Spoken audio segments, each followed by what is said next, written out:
Bismillah, alhamdulillah, wassalatu wassalamu ala rasulillah Sayyidina wa maulana Muhammad ibn Abdillah wa ala alihi washabihi wa man tabi'a sunnatahu wa iqtada bihuda ila yaumil qiyamah, amma ba'd. Ada hadis yang patut direnungkan pada kesempatan kali ini mengenai mereka yang akan mendapatkan naungan Allah pada hari kiamat. Yang disediakan naungan di sini adalah naungan arsy-Nya Allah, yang dikuatkan di dalam riwayat Imam Ibn Hajar dalam kitab Fathul Bari jilid 2 halaman 144.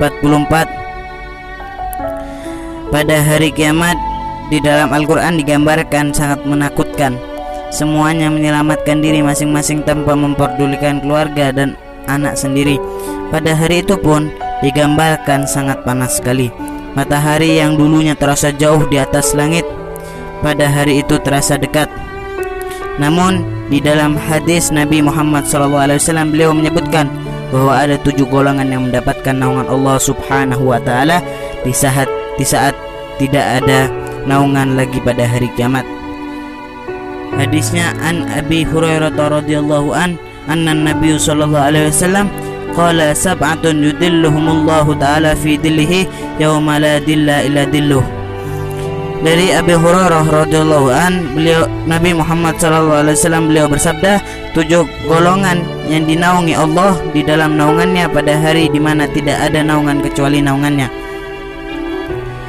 Naungan yang pertama akan didapatkan bagi golongan yaitu al-imamul adilu, imam yang adil.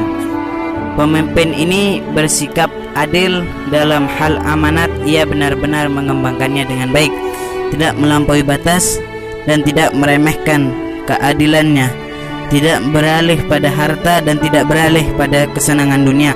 Itulah pemimpin yang akan mendapatkan naungan Allah pada hari kiamat. Yang kedua, wasyabun nasa'a bi ibadatillah, seseorang pemuda yang tumbuh dewasa dalam beribadah kepada Allah. Kenapa disebut pemuda? Karena pemuda asalnya nafsunya begitu tinggi pada dunia dan kebanyakan itu lalai dari akhirat.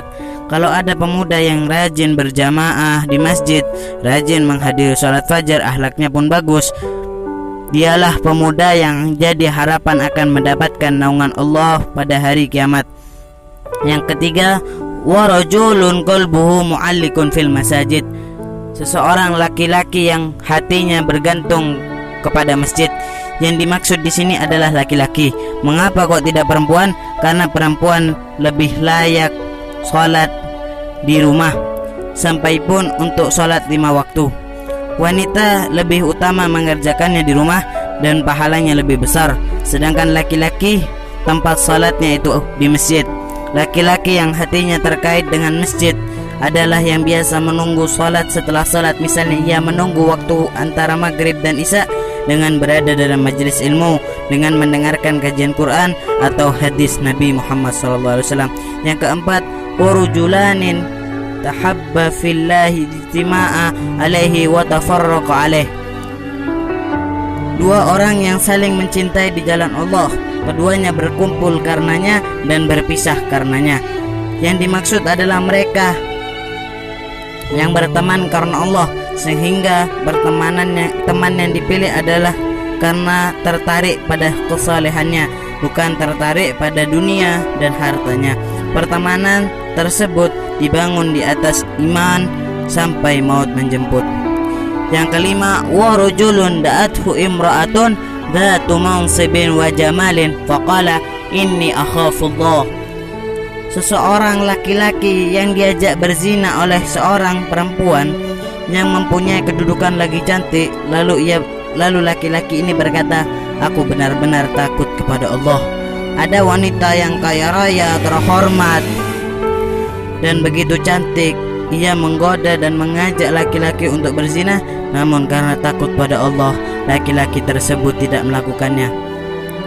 Yang keenam adalah warujulun tasaddaqa bisadaqah fa akhfaha hatta la ta'lama shimaluhu ma tunfiqu yaminuhu. Yang keenam adalah seseorang yang bersedekah dengan satu sedekah lalu ia menyembunyikannya sehingga tangan kirinya tidak tahu apa yang diinfaknya, apa yang disedekahkan oleh tangan kanannya. Maksudnya sedekah yang paling utama adalah sedekah yang dilakukan secara sembunyi-sembunyi. Lihatlah ibarat yang dinyatakan oleh Nabi Muhammad SAW, tangan kanan yang berinfak lantas tangan kiri tidak mengetahuinya. Ini menunjukkan bahwa yang paling dekat saja tidak mengetahui kalau ia bersedekah. Namun boleh saja seseorang bersedekah terang-terangan untuk memberikan contoh pada orang lain. Yang ketujuh, warujulun dzakarallahu khalian fafadat ainahu. Seseorang yang berzikir kepada Allah dalam keadaan sepi lalu ia meneteskan air matanya. Maksudnya adalah orang yang rajin berzikir pada Allah dengan benar-benar menghayati hingga terkadang ia matanya menetes ketika menyendiri karena takut kepada Allah.